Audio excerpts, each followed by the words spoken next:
Hey, brand builders, ready to take your brand to the next level? I'm Dana Ammons, and welcome to the Brand Blueprint.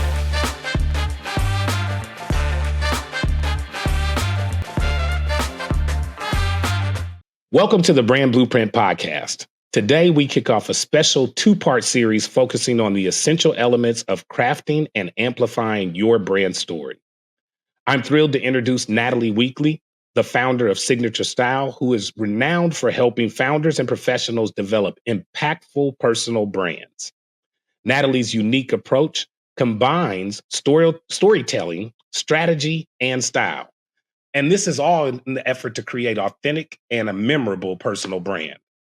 I am really happy to have Natalie on the podcast with us today. And in the first part of our series, she is going to share her expertise on building a personal brand and setting the foundation for founders like you to actually show up and elevate their professional presence in all spaces. Natalie, welcome to the show. Thanks so much for having me. No, thank you for coming on. And I am so happy that I have you today. There are a couple of different topics that I'm excited for us to jump into. But before we get started, I want to first get into our rapid fire segment. And this is an opportunity for our crowd to get to know you a little bit better Sure. and for you to also share a little bit more about you from a personal standpoint. So if you're ready, we'll get ready to jump into our rapid fire segment. I'm ready. Bring it on. All right, great. So, first question in rapid fire that we love to start with all of our guests is coffee or tea? Coffee, as of 2 years ago, just started drinking it. Really? Just started drinking it 2 years ago? So what kept you from it? Out of curiosity, because I feel like all of us, from the time you 21 or 22, you hit the workforce, everybody around you is drinking it. So how'd you resist? I think the flavor is too thin. I want the flavor to be more solid. So an espresso shot is great. That's exciting for me. Or now I use it to mix in all the collagen and the fiber and all the things you're supposed to do in the morning. So now I use it for that. I love it. I love it. Now, that probably gives a great follow-up question, which is morning person or night owl? Officially night owl, but I've forced myself to become an early morning person with each child. I have 2 kids. I've become successively more morning. I mean, I don't necessarily talk to people as much in the morning, but I am working on becoming that. Totally understand that. I am not a morning person myself. I have to use things like versus the tea or versus coffee. My thing is green tea. It's got Awesome. probably as much caffeine, but it is one of the few reasons I feel like I am effective in the morning. I do my best work, I think, after 8 o'clock. Right. So Agreed. I'm very much, and I think it was from being a parent as well. I had 3 young kids. The best time to really engage them was during what I called operating hours, which was 8 and 8. And anything after 8 or before 8 was dad's time to get some stuff done. And now, even though I'm an empty nester, it's kind of stuck with me. That's fantastic. I like that. Definitely. So now another question that I love to ask, especially somebody like you who has advised others on image and appearance and personal branding. If you think about your choice of social media and in this world today of coming, from every single angle in terms of the number of platforms and the number of new ways to communicate or connect with people, if you could only choose one social media platform, which one would you choose and why? I would choose Instagram because I love photography and I love video. That has been so fun. And I enjoy doing reels and doing all of that kind of thing. But I love a good photo. I just can't get past it. So I like Instagram for that because I can do both. No, I love that. And as they say, a picture is worth 1,000 words, right? That's exactly right. I so agree with that. Now, last rapid fire question for you today is one that we always try to prepare people for, even though it's a rapid fire question. It represents something that, could be, very personal to you. But if you could give one piece of advice to your younger self, what would that be? Comparison is the thief of joy. Wow. So expand on that. Every time you are doing well, you will find someone out there who is doing better than you are. And every time you are doing well, you'll find somebody who is doing worse. Or every time you're doing worse, you'll find, it's just stay in your own lane, stay in your own vision sit in the moment, enjoy it. It just does nothing but rob you, because there are too many people for you to be the only one doing it exceptionally well. Just focus on you doing it exceptionally well for you. I love that advice. I love it, especially in this kind of environment now that we found ourselves in, where everybody seems to be overly concerned with what the next person is doing, and Hmm. social media, frankly, magnifies that, right? So, almost Right. a great one-two question and answer there. So, look, thank you for sharing that personal side of yourself. Absolutely. That was really Thanks. cool. So, I like those. now let's talk about what you actually are here to really share your expertise on, which is personal branding, especially in the founder and startup space. And so, are you ready to get started on our main interview? I'm ready. Bring it on. All right, let's get started. So, Natalie, I know you obviously and have had some conversations and know a little bit about your history, but I want you to share a little bit about your professional journey and what inspired you to specialize in personal branding. Mm. I studied entrepreneurship in college, so I always knew I wanted to have my own business. And I have been taking personality profile tests probably since I was 8, thanks to my mom, who was always like signing us up for whatever the next one was. I very much came from a better than I was yesterday sort of family, and that I have adopted that philosophy as well. And I love looking appropriate and being appropriate for whatever the situation is. I love And so that's a little bit of that background. I worked in corporate for 10 years as a software trainer, personal development trainer, and knowledge manager for a consulting firm. And when I described my job to everyone, it sounded fabulous. And then when I sat down to do my job, I was miserable and decided to branch out into this, focusing on the clothing side first, because that is the lowest risk and that. easiest to change. You can walk into your closet, change your clothes, and you can present differently than you did 5 minutes ago. And that's so easy versus if I want to develop a character of, or being a better public speaker, for instance, I can do little things here and there. But if I really want to become a better public speaker, I have to start practicing. I have to do a lot. So I like to start with the style side, get the visual to match up. It only takes 6 seconds to form a first impression. And if it's 6 seconds, that means it's what we're seeing. Yeah. So I want to make sure that what we're seeing is solid and reflects what's on the inside. So I started there and then have branched out even further into the body language and the communication and the presentation skills. Wow. That, I mean, it was definitely a clear case of you recognizing early in your career kind of that you weren't personally happy, even though appearance wise, people would have Hmm. said, man, Natalie's super successful and Hmm. she's on her way, right? But you didn't feel like you were on the right path, Correct. and you had to find something that really like brought those two things together. And what's also interesting to me is your choice of clothing as the first kind of area to specialize in. Now, tell me a little bit more. Did you already have a fashion background? Were you already very, much engaged in the fashion space? No, Not at my all. my friends were also shocked. They're like, "You're going to do what?" No way. Because yes, because I mean, for sure, as a software trainer, I for sure had a canary yellow skirt suit that was to die for, and I had a purple skirt suit. Like I had all the colors, and I knew that I wanted to do something like that, but not something like fashion, but just have a unique style. But found it very challenging to show that every time I flip through at the time In Style. I think that's still a magazine.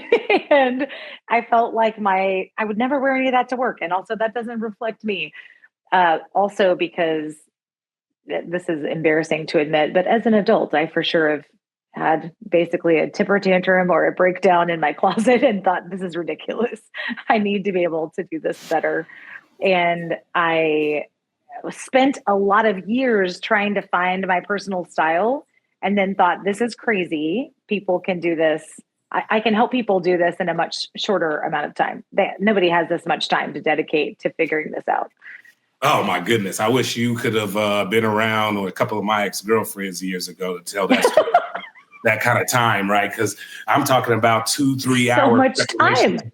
Right. And I mean, let's talk a little bit about that, because I think to a degree, founders would I get a lot of founders who talk about the fact that time is valuable, right? And you've seen all of these Absolutely. like business professional philosophies out there about, not focusing on your clothing and not focusing on your appearance and minimizing all of that stuff so you can really focus on your product, which I love the thought process around it. But I think in this new space and day that we find ourselves in, especially where founders and brands merge and overlap at times, they need to show up in a way where consumers are very willing to receive the message that they're bringing, whether it's a new brand, a new service, et cetera.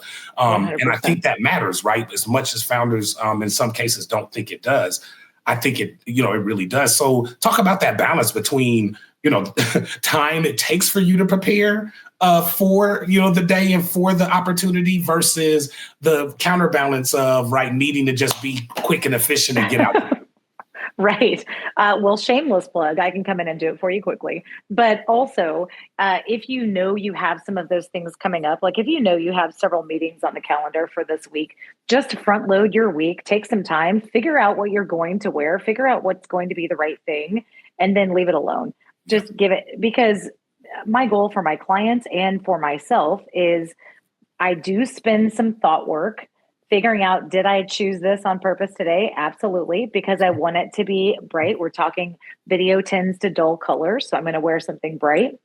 And I want to spend the time to figure it out, and then I want you to not think about it again, because like you said, time is money, and we want to make sure that we can get it done quickly. What I provide my clients is all of the body shape analysis, the face shape analysis, the personal coloring analysis, so that you have a framework with which to say, I know that these things look great on me. I know that this is what how my style would manifest. I know if I want to be a founder, in my case, female founder in a room full of men, how am I going to make sure that I both look the part of the role that I am, but also pretty hard to hide that I'm a woman. I'm still going to show that I'm a female in this room, versus what we saw more in the 80s where people were dressing like, I'm going to be in a room full of men, therefore I will dress more masculine. Yeah. And that shift has happened a bit more now where it's, you know that I'm a woman. It's hard to hide that. So why would I try to hide it? Let's just embrace that. I bring something different to the table than you do. You bring something different than I do. Agreed. And we need both of those things. I love that. I love that take because I see that actually unfolding right now in popular media.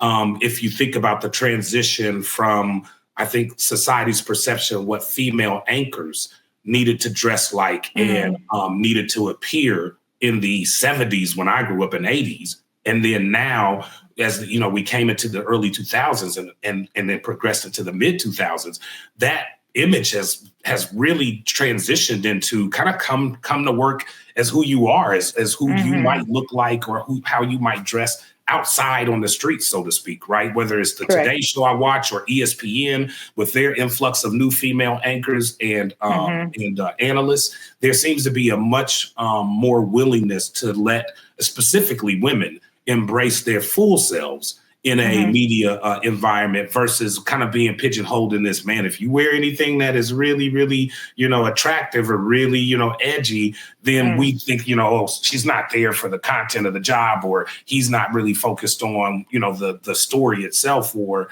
the service he's providing. He's more concerned about, or she's more concerned about her appearance. So I think you're right. It's a really good transition that I think we're seeing. And there are definitely people, I think, that test both limits, right? And I was about to and talk a little bit about that. I mean, in terms of where your personal brand and your professional brand, right, transition, and how can founders learn to let both of those brands coexist, but understand that they are two different brands? Sure. Great question. And it dovetails right into what you were just talking about, that yes, we can show our personal brand, we can dress as we are. However, we still have to honor and respect the position and the place in which we are showing up. If I showed up today in sweats to talk to you about style, it's not really going to ring true. Exactly. It's going to be a little inconsistent. And I don't wear sweats, really. So that's not really my personal brand, but you have to be consistent in that regard. I speak to a lot of law firms and a lot of law schools about how to show up for an interview and how to show up in the courtroom and how to show up when you're meeting with clients. And culturally, in some cases, many of these people are that I speak to in school specifically are first generation law. And culturally, there are makeup and nail and hair things that are different than what we would typically see in the law workforce. Yep. And that's wonderful. What I always tell people is follow the rules before you break them. Yeah. Follow it. First of all, you cannot change the culture from the outside. Yeah. You got to be in. So you have to find a way to get in. And then as you are there and as you are proving your knowledge, then you can start bringing in more and more elements of your personal style. A person who is tenured can dress a lot more elaborate and eclectic and showy than somebody who is there for the first 6 months. Correct. And I think that I love that advice because one, let me circle back to one near and dear to my heart. I was raised by an attorney and former judge. Oh, no kidding. So, and my sister's an attorney and my best friend's an attorney. And so I grew up around legal minds, right? But specifically my dad, he raised us to understand that there was a appearance, technically, as he called it, there's a uniform for every occasion. Correct. And he would always say to us, hey, when I go into the courtroom, there's a uniform for my appearance in the courtroom, especially as a Black man, trying cases in the 70s and the 80s and the 90s. He knew I have to show up in a certain way in order to make sure that I am influencing the jury in this particular case. And I think lawyers have a very intimate understanding of appearance and what that can potentially transmit from a competent standpoint, and from, in some cases, depending on the type of case they're trying, from a cultural standpoint. Mm-hmm. And so, to your point, there is, I think, in some industries, a very clear acknowledgement of, hey, there's a certain uniform I have to wear when I go to work, and I buy in all the way, and I do it right to the best of my ability. And you're right. You can, as I grew up as a kid, you'd see these ranges of lawyers, right, female and male, who had either flamboyant style, which meant typically, without even asking, I knew, they're really good at their job. They win a lot of cases, right? Because they win the heck they want. Yes. And then the young associates coming straight out of law school, Brooks Brothers to the T. That's right.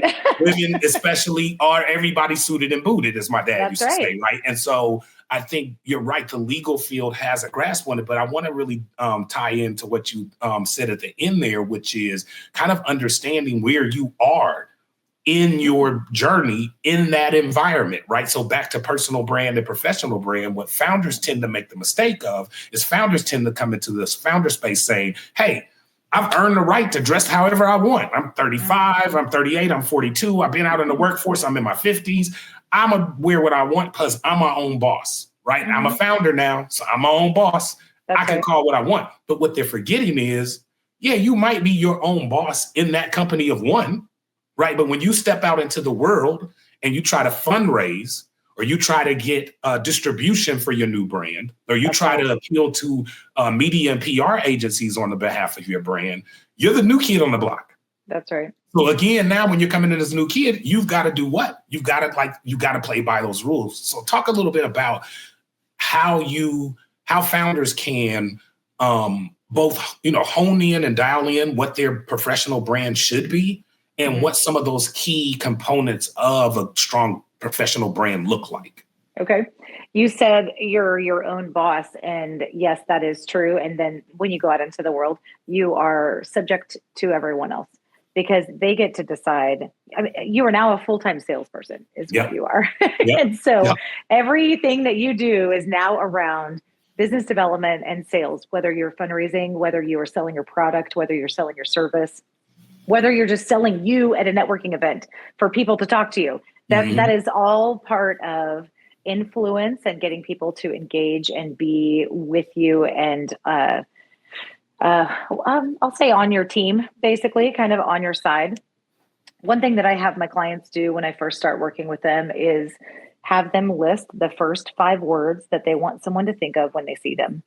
So if you're listening, watching, think right now, what are the first 5 words you want someone to think of when they see or interact with you? And we write those down, because I do get the question a lot. Well, how do you not just put your own style on other people? And how do you not just dress them the way that you want to dress them? I love color. I have several clients who are like, I want neutrals and black and white. And okay, I'm going to do that. I'm not going to shove you into hot pink, but I still will wear hot pink though. And so those 5 words are really important, because then you can decide, if I want to be seen as approachable, I want to be seen as confident, I want to be seen as competent, and I want to be seen as professional and engaging. Okay, well, you can do that via how you dress. Remember, we've got those first 6 seconds. You're going to start with your clothes. What looks approachable and relatable? Wow, that was a really important point. Can we hear that again? Those 5 words are really important, because then you can decide, if I want to be seen as approachable, I want to be seen as confident, I want to be seen as competent, and I want to be seen as professional and engaging. Okay, well, you can do that via how you dress. Remember, we've got those first 6 seconds. You're going to start with your clothes. What looks approachable and relatable? We get a little bit into the psychology of color. Blue is relatable, trustworthy, loyal. Okay, that's a fantastic color to wear. You're wearing a great color suit today, Dana. Thank you. I was definitely focused before I got in this interview this morning. You did great. You did great.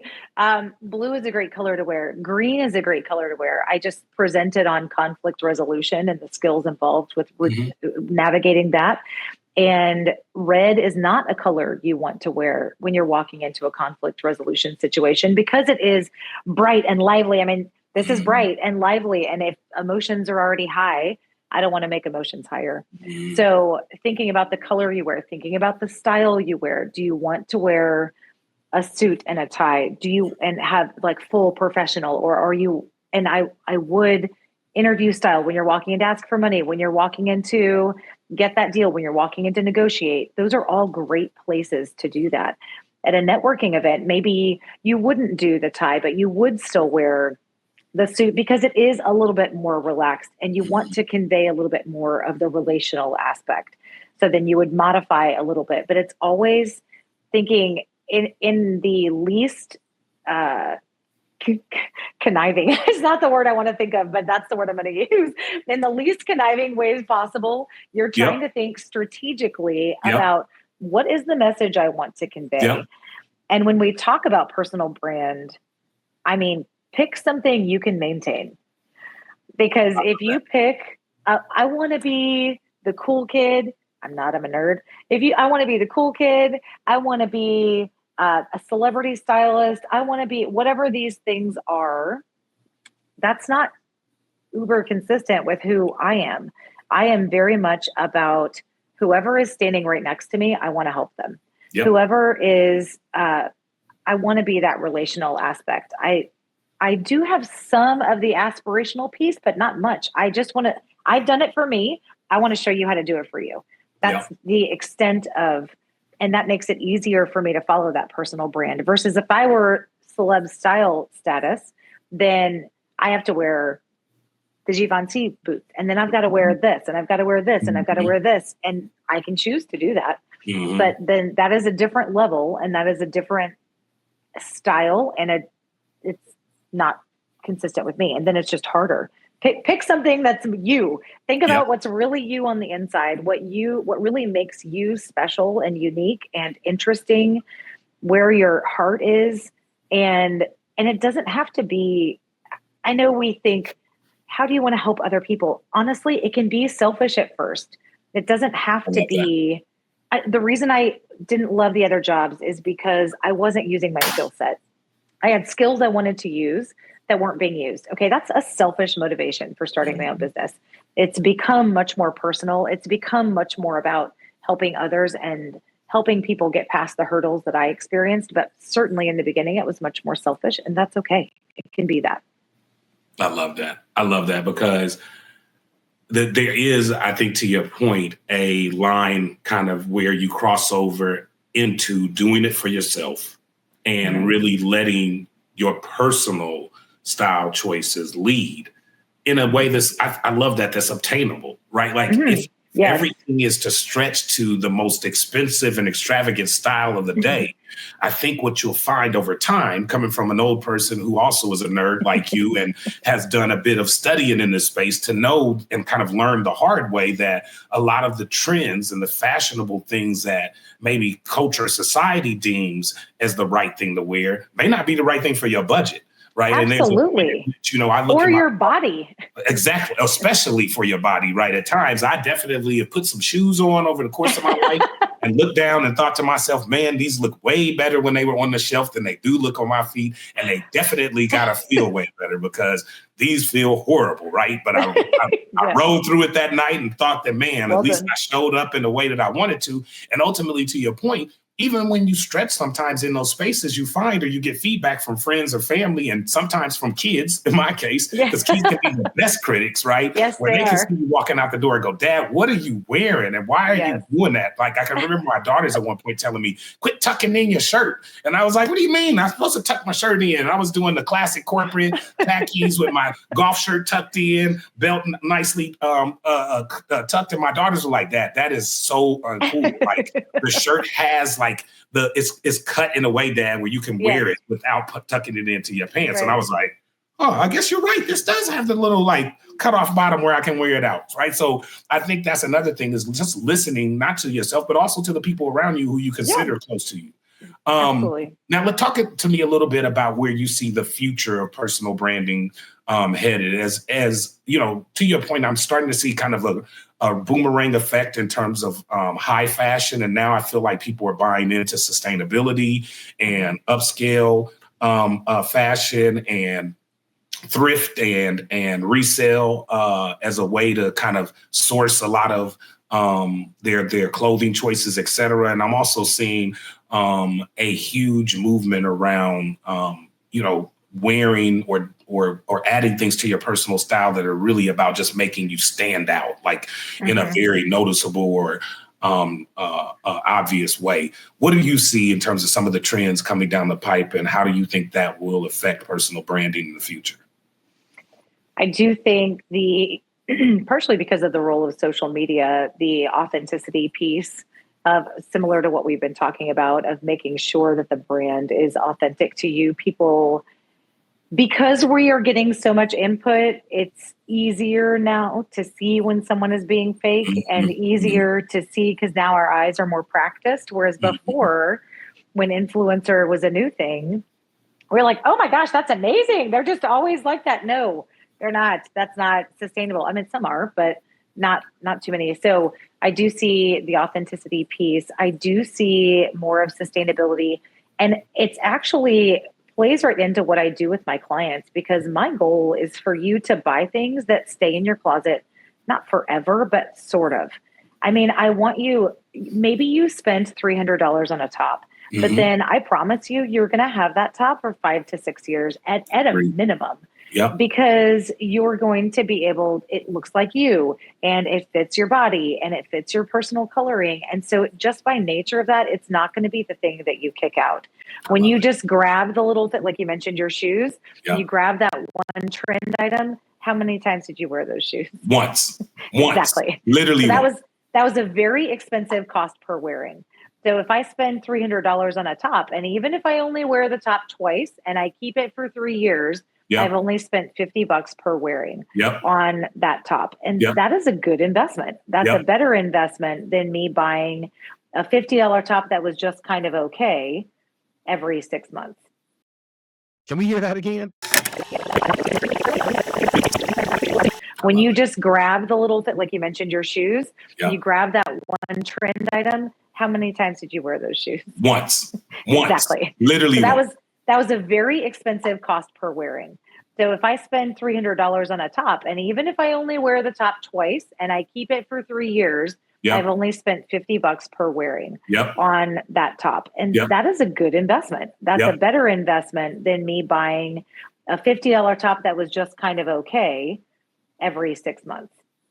So that cost per wearing comes into play. And you Natalie, just real quick, you give a very conservative estimate, because I see cases where people were buying like the $500 blouse, right? The $1,500 Manolos, the $2,800 Gucci purse that everybody said you had to have, right? The Birkin bag for $15,000, right? I'm seeing like super conspicuous, super expensive, trendy movements, right? And it's bleeding heavily into the business space. It used to be that this was kind of more for your personal enjoyment, and it didn't really follow your professional brand into the professional space. Now I'm finding that even in the professional space, when I throw through LinkedIn, I'm amazed at how much conspicuous showing of material items in that way that are becoming a part of people's brand, right? Like they always have the Birkin bag in the picture up on the, arm to make sure you see, like, even though I'm standing in this picture with President Obama, I got my bag. But also, don't forget. I got that bag, right? Or the brother that's got the Jordans, and the suit on.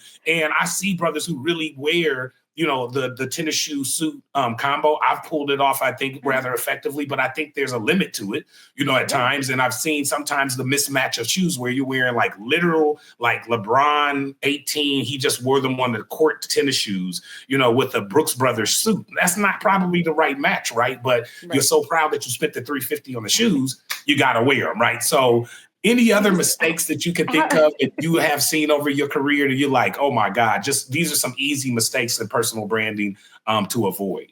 I would say, similar to what you're talking about there, you always have to remember, what is the image that I'm conveying here? And what is it that I'm trying to show? Am I trying to show that I have money? Okay, great. We talked about this a little bit before. Then don't go into fundraising. Don't show all of the things like that. You look like everything's fine monetarily. If that's so focusing on what it is that your brand, again, your brand, that may be your brand. And if it is, then yes, show up then every single time, and everything needs to be perfect and expensive and high end.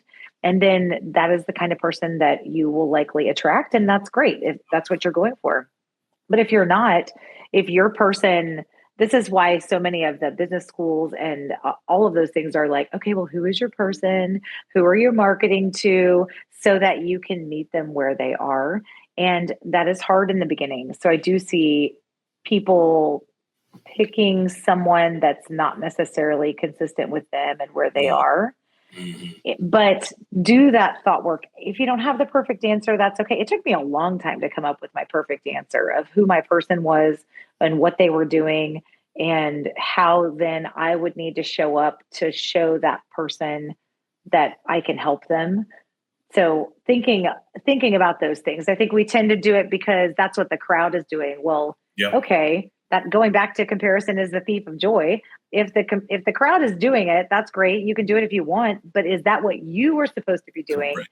Is that your path? Is that the image and brand that you want to be projecting? Correct. And I love that, because to your point, I mean, it's the name of your brand, signature style, right? Like it needs to be your specific style choices that come through in your personal brand. Now, as we get ready to wrap up the interview, I would always like to let you leave our audience with, one key thought or tip that you think, if you walk away from this interview with nothing else as an understanding of personal branding and why it's important, let our audience know what you would say to that. I would say, I know we had a bit of a swing on you're special, you're unique, everyone has something that they can offer. And now we're sort of swinging back like, no, not everyone is special.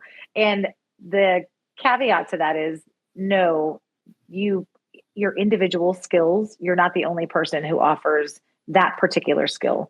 You are, however, the only person who offers your bundle of skills. You are the only person who has your specific life experience with your specific skill set and with your specific passions and your specific personal brand. So it is your job to figure out what that is, what part of that story you want to tell, and then tell it well. Whoa, we need to hear that one more time. You are, however, the only person who offers your bundle of skills. You are the only person who has your specific life experience with your specific skill set and with your specific passions and your specific personal brand. Love So that. it is your job to figure out what that is, what part of that story you want to tell, and then tell it well. You're going to start with how you dress, then you're going to start with what you say. You're going to go with your how you move, how you make people feel when you interact with them.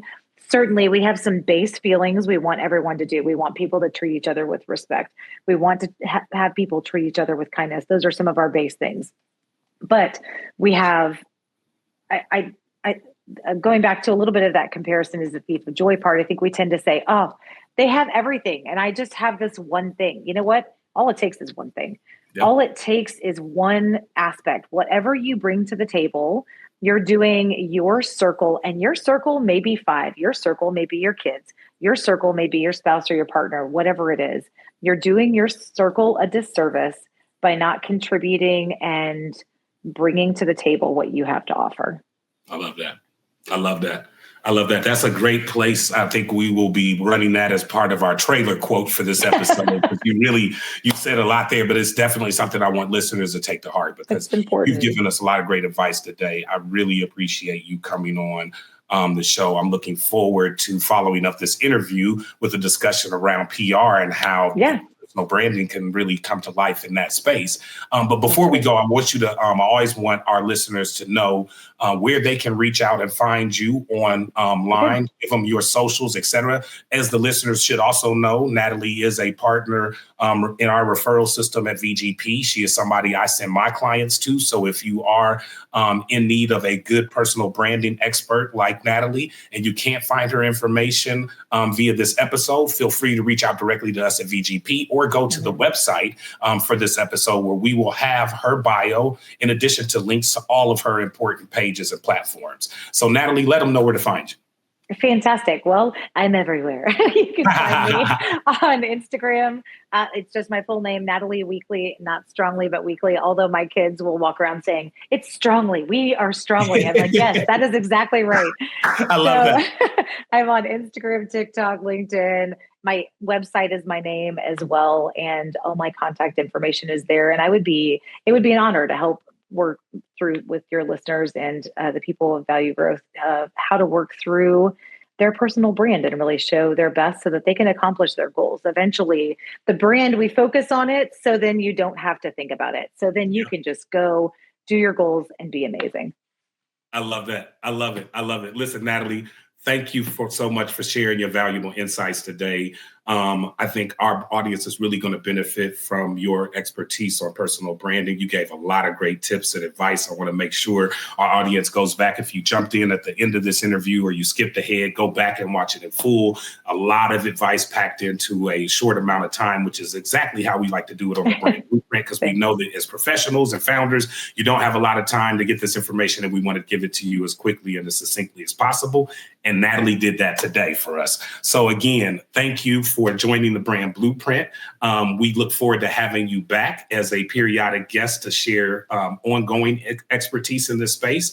And we also look forward to talking to Luis tomorrow about PR, the second part of this 2-part series. Thanks again for watching the Brand Blueprint. Follow us on all of our favorite channels, and we'll see you the next time. Thank you.